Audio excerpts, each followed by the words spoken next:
हरियाणा में 7 दिन के लॉकडाउन का अनाउंसमेंट हो गया है।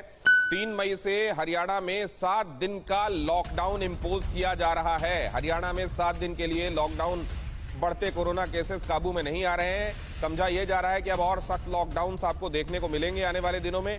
और क्या ये नेशन वाइड भी हो सकता है? बहुत सारे लोग ये अंदाजा भी लगा रहे थे कि चुनावों की गिनती के बाद ऐसा हो सकता है कि पूरे देश में आपको एक साथ लॉकडाउन और सख्त लॉकडाउन सुनने देखने के लिए मिले। क्या इस बात की कोई संभावना है, आमोद?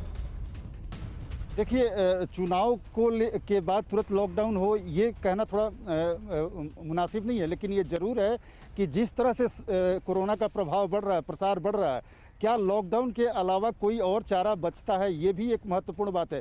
जैसा कि आज देखा होगा आपने कि रणदीप गुलेरिया जो एम्स के डायरेक्टर हैं, उन्होंने कहा कि संपूर्ण देश में लॉकडाउन के अलावा कोई चारा बच नहीं रहा है। वैसे में केंद्र सरकार निश्चित तौर पे इन तमाम पहलुओं पर विचार कर रही होगी। यद्यपि प्रधानमंत्री ने पहले कहा था कि लॉकडाउन न लगाना पड़े और लॉकडाउन किसी समस्या का समाधान नहीं है, क्योंकि देश की अर्थव्यवस्था पे खासा उसका असर पड़ता है और काफ़ी लोग बेरोजगारी के ओर चले जाते हैं। इन सब चीज़ों को ध्यान में रखते हुए उन्होंने लॉकडाउन को अंतिम विकल्प के तौर पर उन्होंने इस्तेमाल करने की कहा। पर प्रधानमंत्री नरेंद्र मोदी की बड़ी बैठक, मेडिकल स्टाफ को लेकर उन्होंने चर्चा की है। मेडिकल छात्रों को कोविड ड्यूटी पर लगाने की तैयारी है। देखिए, एक नया अपडेट आ रहा है, क्योंकि मेडिकल स्टाफ की कमी भी देखने को मिल रही है, इसलिए हो सकता है कि मेडिकल के छात्रों को कोविड ड्यूटी में लगाया जाए। एक बड़ी खबर, अमोद राय हमारे साथ जुड़ रहे हैं। अमोद, क्या जानकारी है इस बारे में?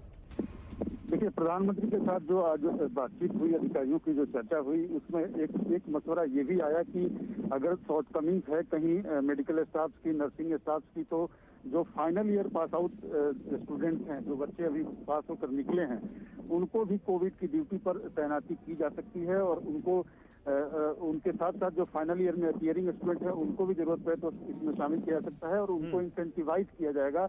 और ऐसे जो डॉक्टर होंगे, जो पास आउट डॉक्टर्स होंगे, जो बच्चे होंगे, उनको बाद में सरकारी नौकरियों में विशेष तरजीह दी जाएगी और उनको फाइनेंशियल इंसेंटिव भी दिया जाएगा। इस पर भी चर्चा हुई। तो कुल मिलाकर प्रधानमंत्री ने जो आज असेसमेंट किया, उसमें इन बातों पर भी चर्चा हुई कि किसी भी तरह से अगर शॉर्टकमिंग्स है, कहीं कमी हो रही है मेडिकल स्टाफ की, डॉक्टर्स की, नर्सिंग स्टाफ की, तो उसमें ज्यादा से ज्यादा कैसे लोगों को मैनपावर को जोड़ा जाए। बहुत शुक्रिया आपका अमोद जी इन तमाम जानकारियों के लिए। प्रसून, मैं आपके पास आता हूं। प्रसून, देखिए, एक बड़ी बैठक हुई है, मेडिकल छात्रों को लगाया जा सकता है कोविड के इस महामारी में ड्यूटी पर, लेकिन प्रसून, क्या आपको लगता है कि ये मैसेज भी बीजेपी के खिलाफ गया? केंद्र सरकार बहुत सीरियस नहीं है, कहीं ना कहीं ये मैसेज क्या पश्चिम बंगाल के चुनावों में आपके अगेंस्ट गया क्या, कि जिस समय ये शुरुआत में ये हो जाना चाहिए था, जब केसेस शुरू हो रहे थे, उस समय थोड़ा इसको नजरअंदाज किया गया? क्या आपको लगता है पश्चिम बंगाल के विधानसभा चुनाव में इसका असर हुआ आपकी पार्टी के ऊपर?